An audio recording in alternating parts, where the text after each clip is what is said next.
I still remember the soft, blurry light of that April morning, filtering through the pale sand-colored curtains Noah had insisted on choosing because they look more elegant when guests come over. I woke up before him, as always. My photo shoots at the downtown studio had made early mornings a habit, even on weekends. Noah was still asleep, lying on his side with his back to me. His hair was slightly tousled, his jaw unshaven, but his face looked like something out of a cologne ad. Ironic, really. That calm exterior had once convinced me I'd chosen the right man to spend my life with. 12 years of knowing each other, 8 years of marriage. I used to believe love meant accepting every messy part of one another. But that morning, what kept my eyes on him wasn't love. It was instinct. His phone buzzed again and again on the nightstand. At first, I didn't pay attention, probably work messages. He was the chief financial officer for my family's media company, and constant busyness was nothing new. But by the 5th time, I frowned. My stomach twisted as I remembered his mother was being treated for high blood pressure. What if something had happened? I'm not the snooping type, but when I reached for the phone just to check if it was family, the sender's name hit me like a slap. Aubrey. My throat tightened. My hand trembled, but I still saw the preview flash on the lock screen. Last night kept me up. Did it do the same to you? I froze like someone had punched me in the chest. Not because I didn't know who Aubrey was. On the contrary, I knew her too well. She was the new creative director at my company, hired less than a year ago, a rising star from a fashion brand in Seattle. 6 years younger than me. Voice light as snowfall and perfectly styled caramel brown curls. Noah had mentioned her a few times, always with lines like, "Aubrey came up with a really clever campaign," or "She's got great taste. You could learn a thing or two." I used to think he was just being professional. I was such a fool. I hesitated. A part of me wanted to put the phone down and pretend I hadn't seen anything, but another part, stronger, sharper, whispered that I needed to know the truth. His phone password was my birthday. What once felt romantic now felt pathetic. The screen lit up and I opened their conversation. The next message read, "I still smell like you. When can I see you again?" My hand dropped. My entire body felt drained. My eyes scanned through hundreds of texts. Photos I should have never seen. Words that made me want to scream and vomit everything I'd eaten the night before. They weren't just sneaking around, they were mocking me, using nicknames to refer to me like I was some clueless fool, and Noah lay there peacefully, completely unaware. I walked into the bathroom, locked the door, and turned the shower on full blast. Not to wash away disgust, but to drown the sound of tears I refused to let fall. I don't remember how long I stood under that water. Steam fogged the mirror, but my mind was cold. Numb, really. No sobbing. Only the kind of silence that settles when the heart gives up asking why. I didn't confront Noah that morning. I didn't make coffee or speak a word. I dressed slowly, painted on a quiet face, and walked out as if everything was still intact. Put on some light makeup and left the house as if nothing had happened. Even my reflection in the car's rearview mirror looked like a stranger. In the days that followed, I became an actress. I cooked dinner. I asked about his meetings. I laughed at his stories about the slightly crazy client. I listened to him mention Aubrey in marketing updates. "She brings great energy," or "Her ideas really match current trends." I mentally recorded every word. I still slept next to him every night. I didn't just want to know how long they had betrayed me. I wanted to face all of it. I started with the old laptop Noah used for his personal banking. He wasn't particularly careful. For someone who preached about cybersecurity at work, he reused his Netflix password. I got into his email, then his iCloud. Texts, images, FaceTime calls, hotel bookings, online orders. It was a mountain of evidence. This wasn't a moment of weakness. This had been going on far longer than I imagined. Once while I was shooting a wedding in Nashville, they stayed at a downtown hotel with a suite that had a glass wall bathtub. I remembered because Noah sent me a photo of room service dinner, and I'd noticed a strange beige hand towel in the background. I'd assumed it was hotel decor. I began backing up everything. stored it on a hard drive with triple punctual protection. I even installed a mini GPS tracker under his driver's seat and a tiny camera in our garage. I bought a leather notebook, not to journal, but to strategize. My birthday would be in early September. We'd planned to celebrate our 10th anniversary at the same time. The venue? A resort overlooking Lake Ravenwood, where Noah had once proposed with a ring he claimed was his mother's heirloom. I later learned she never owned that ring. The deposit was paid, the guest list drafted, college friends, co-workers, family. Aubrey's name was on it. At first I wanted to cross her off, but then I thought, why not invite her? I started refining the script. Not for revenge, but for revelation. I created a folder on my computer titled Last Project. Inside were subfolders, selected photos, key text excerpts, a detailed timeline, joint credit card receipts, purchases I never received. I even contacted our family attorney, Miranda Doyle, the one who'd handled my father's real estate contracts. I met her at a cafe near Midtown and laid it all out. Divorce documents, asset division plans, Noah's employment records.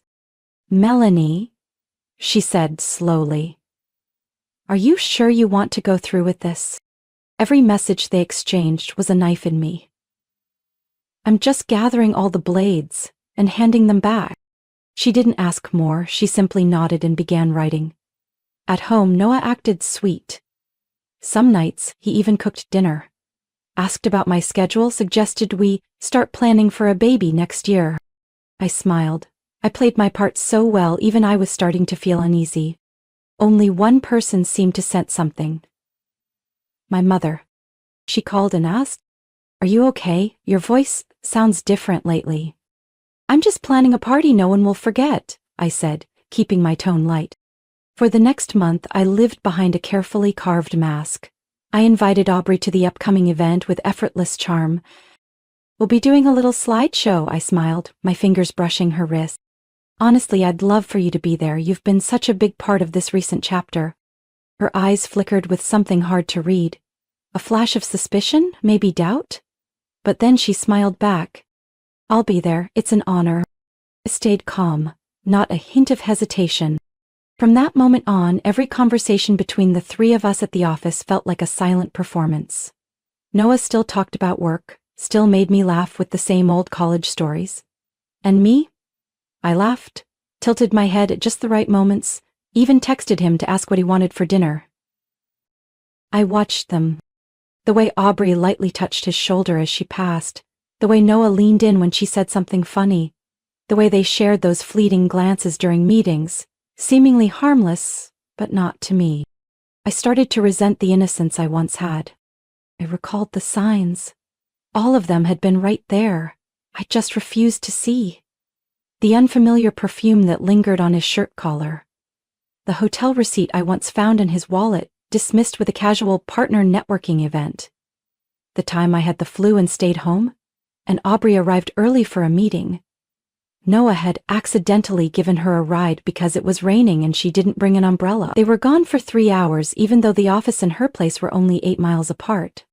I had even laundered Aubrey's coat, one she'd borrowed during last year's Christmas party. Now I remembered how she pulled back slightly when I approached, the quick glance Noah shot her, everything was suddenly clear. I wasn't going to let myself fall apart again. I commissioned a gown from a boutique designer in New York, jet black, one shoulder, with cuts bolder than anything I had ever worn. I was no longer the wife in modest floral midi dresses and kitten heels meant to please her in-laws. I intended to walk into that party like a quiet storm. Subtle, but unstoppable. The dress arrived via special delivery, wrapped in a velvet bag, with a handwritten note. "We hope you wear this for a moment no one will forget." I hid it downstairs, behind the Christmas decor boxes, a spot Noah would never dig into. He didn't even know there was a hidden zipper compartment there. At the same time, I met again with Miranda, the attorney.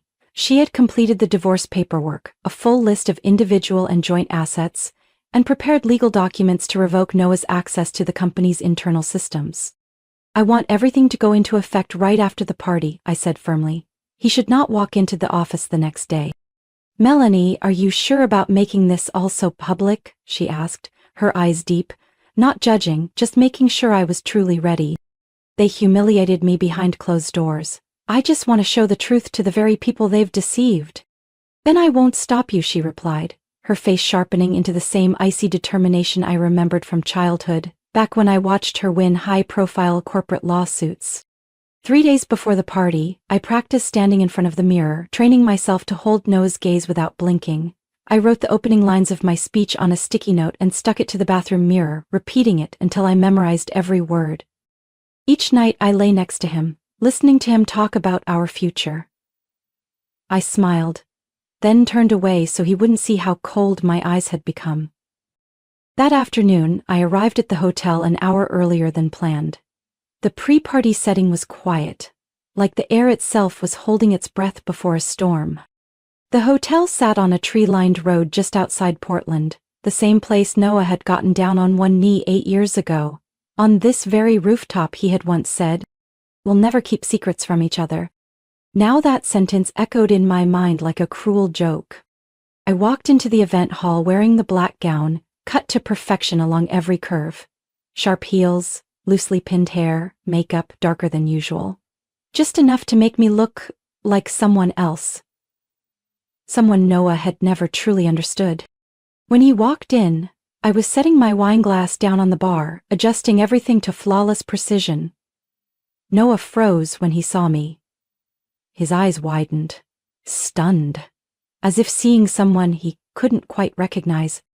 "Mel, you look different," he said, voice slightly hoarse. Stepping closer. In a really, really beautiful way. He placed his hand on my waist, an old habit, but this time I didn't lean in. I simply turned my face and smiled. "Thank you," I said. "I figured tonight should be a little more special." He leaned in, his breath brushing my ear. "If no one notices, maybe we slip out early." I stepped back slightly. "Not yet. The main course hasn't been served," I said, locking eyes with him. "I put a lot of thought into tonight's surprise."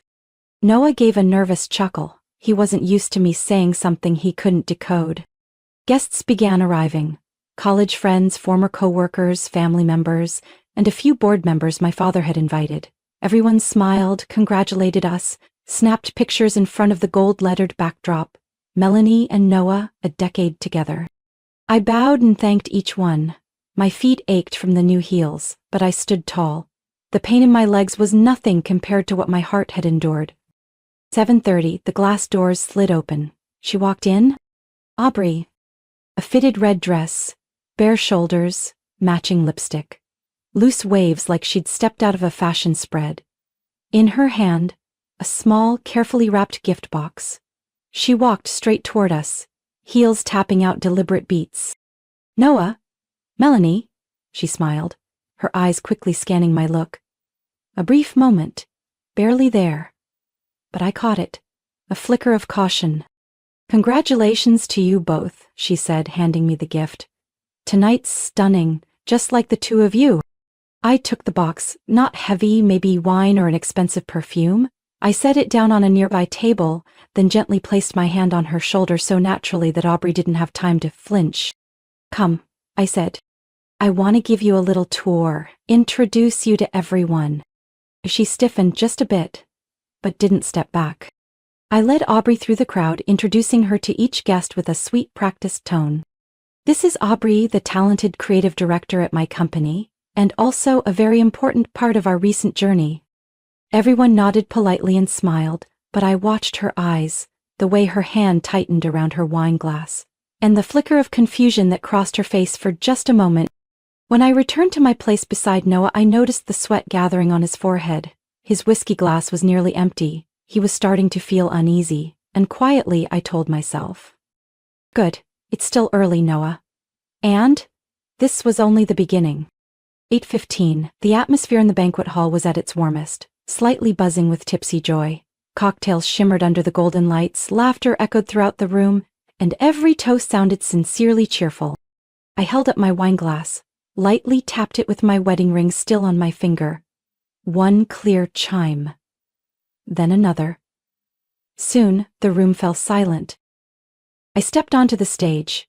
The mic was already prepared, a soft spotlight glowing around me.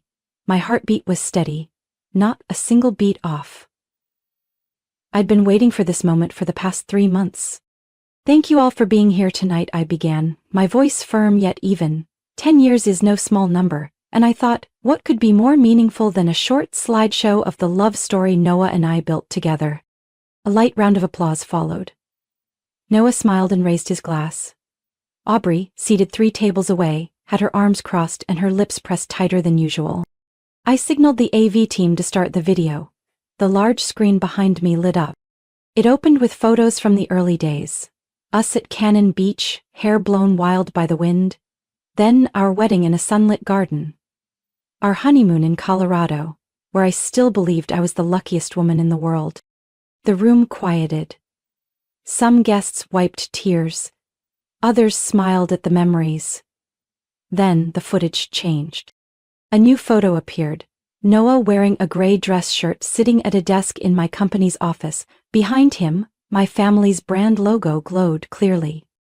My voice continued even and calm. About a year ago, Noah started working more closely with a new member of our creative team. The screen flipped to a photo of Aubrey, at a year-end event, wineglass in hand, eyes turned in a proud, elegant angle. That was when I stopped being part of the important conversations, I said. And when I began listening to the signs I had ignored for too long. The next slide appeared, a screenshot of a message. A bold line of text read, "She suspects nothing. The perfect model wife you needed to fool everyone." The hall went dead silent. Some guests exchanged looks, others turned to Noah. He sat frozen, pale-faced, blinking like he couldn't believe what he was seeing. "What you're seeing is a glimpse," barely scratching the surface of what I found, I continued. "I've removed the explicit ones, but if anyone still has doubts, I have full copies."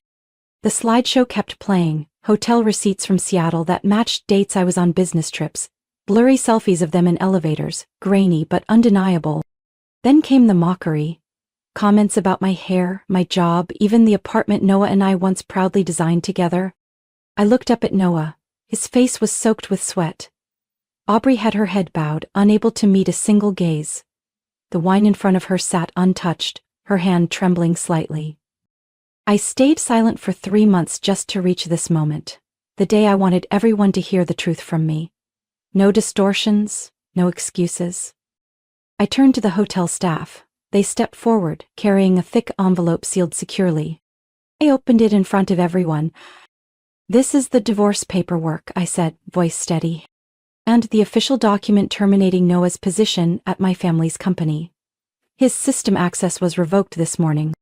I met his eyes, every word deliberate, sharp enough to leave a mark.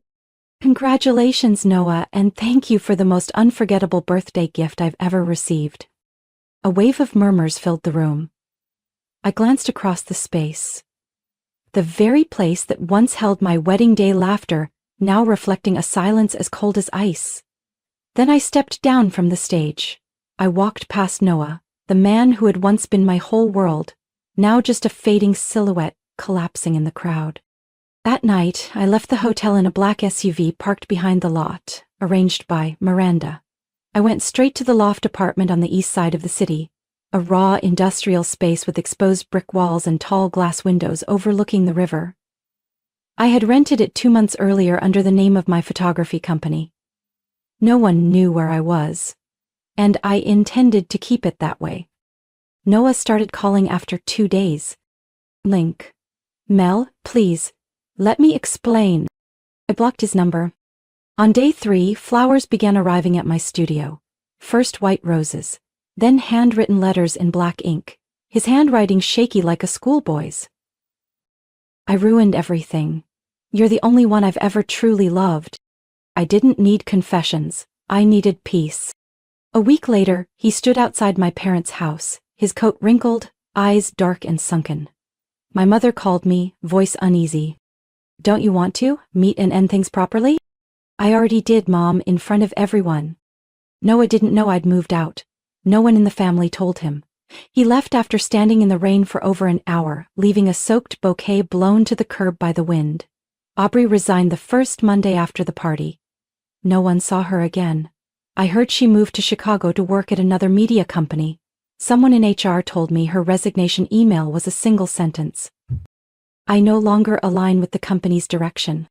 Rumors spread like wildfire, but no one dared mention Noah or Aubrey in front of me again. And then the company began to shake. Finances stalled, some joint ventures pulled out, the press started poking around. My name, my father's name, and Hartley Media had long been tied to the image of a picture-perfect marriage. Now it was an internal scandal made public. My father, Everett Hartley, was stunned, but he didn't blame me. One afternoon he came to see me at the studio. I placed my trust in the wrong person, he said, sinking into the wooden chair, rubbing his forehead wearily. Not in you, in my son-in-law. You could help, he added. The company needs someone to handle the finances, at least temporarily. My eyes met his, steady at first, then faltering for a beat. I'm not asking you to forgive, I'm just asking you to remember. You carry the Hartley blood. The next day I returned to the company. I learned how to read financial reports. I didn't avoid board meetings. I didn't shy away from hard questions. I started seeing a different version of myself. Sharper, more decisive, far stronger than the woman I used to be. When Noah was officially removed from the board of directors, he sent one last message. You won, but are you happy? I let the message sit unread. Then I opened the loft window, breathed in the river breeze of late afternoon, and smiled. It wasn't victory I savored, but the quiet strength of having rebuilt myself from ruin. My first photography exhibition opened on a Friday evening in early fall, at a small gallery on Taylor Street that once showcased works by local independent photographers. The theme was surfaces and depths. A simple name, but it carried everything I wanted to say. No more glossy, color-corrected images for client albums. No more wedding smiles or picture-perfect family portraits, pretending there had never been tension. These photos were raw, unfiltered, unposed, sometimes even uncomfortable to look at. An elderly man hunched at a bus stop at sunset. A woman with tearful eyes gripping a hospital railing. A couple turned away from each other at a dinner table with untouched entrees. Each one captured in moments no one expected to be seen. And it was in those moments I realized, pain doesn't have to be hidden to be meaningful. That evening my parents arrived early. My mother wore a blue shawl, hugging me tightly. My father stood behind her, quietly observing the framed photos on the wall. I didn't know you carried so much, he said after a long pause. And I never expected I had trusted the wrong person so deeply. You don't need to feel guilty. I do, he sighed. I brought Noah into the company, placed him beside you, praised him constantly. I used to think staying silent was how I protected everything, I replied. Now I understand. Truth, even when it's ugly, is better than a beautiful lie. His eyes reddened slightly, but his voice stayed firm. I'm proud of you. Midway through the exhibition, as I was speaking to a guest from a local photography magazine, I heard a quiet voice behind me. Melanie? I turned around. It was Zoe. She hovered near the entrance, fingers curled around a glass of water, tension flickering across her face. She used to be Aubrey's assistant. I remembered clearly the way she looked when she walked Aubrey out of the office that final day. She hadn't spoken to me then, just bowed and disappeared. I'm sorry for showing up unannounced, she said softly. I saw the feature about your exhibit and I wanted to see it in person. I nodded, letting her step closer. I knew about them, Zoe said, her voice trembling. Not everything, but enough. I was asked to send emails for them, book hotel rooms, and I knew exactly what I was doing. At the time, I thought I was just an employee. I didn't have the right to question anything. But after that party, I realized silence is its own kind of complicity. I stayed quiet. I wanted her to finish. I'm sorry, she repeated. Not because I want forgiveness, but because I needed to say it, so I can move forward and be better. I placed a hand on her shoulder gently, just enough to ease her fear. Zoe, everyone stumbles. What matters is whether you choose to get back up and go in a different direction. "You're not angry at me?" she asked, her eyes wet. "I haven't forgotten. But I won't carry that anger through the rest of my life. I forgive you, not to ease your conscience, but to free my own." 1 year later, my 33rd birthday fell on a Saturday. The sun was mild, with a breeze from the East Marina. I had moved on from the loft months ago. After 6 months, I found a small 2-story home near Forest Ridge Park, with a backyard big enough for lavender and summer BBQs. The birthday party that year had just over 10 guests. My parents, a few close friends from art school, colleagues from my new creative team at the company, and Miranda, the lawyer who had walked this road with me. "Melanie, do you have a wish?" my mother asked as I stood before the small strawberry frosted cake, candle in hand. "I already gave myself that wish last year," I said, looking at her. "A chance to start over. And I took it, Mom." Someone clapped. Evan raised his wine glass and gave it a gentle swirl. I blew out the candle. I didn't wish for anything. After the party, I cleaned up with my parents. My mother folded the tablecloth, my father gathered the plastic cups and sorted them into the recycling bin. They didn't ask about Noah. No one mentioned Aubrey. No one brought it up. Not out of worry, but because they sensed I'd already made peace with it.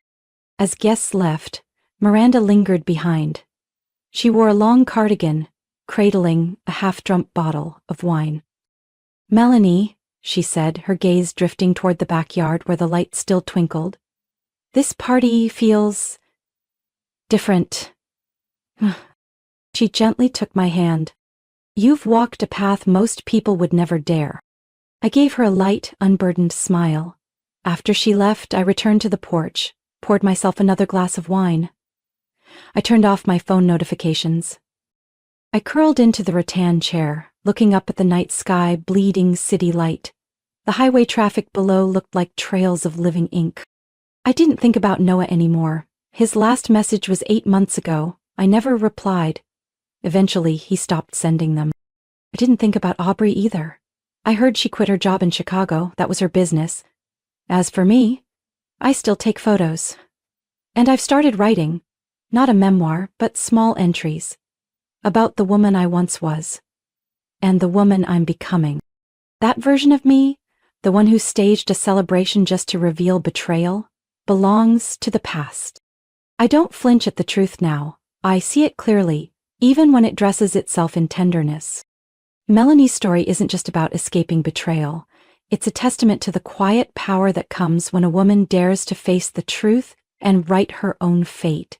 From someone who once stayed silent to keep the peace, she learned to choose herself instead of sacrificing for a marriage built on illusion. In the rubble, she didn't just rise, she moved forward with clarity, dignity, and strength no one could take away. What do you think about Melanie's choice? Would you have done the same if it were you? Share your thoughts in the comments below.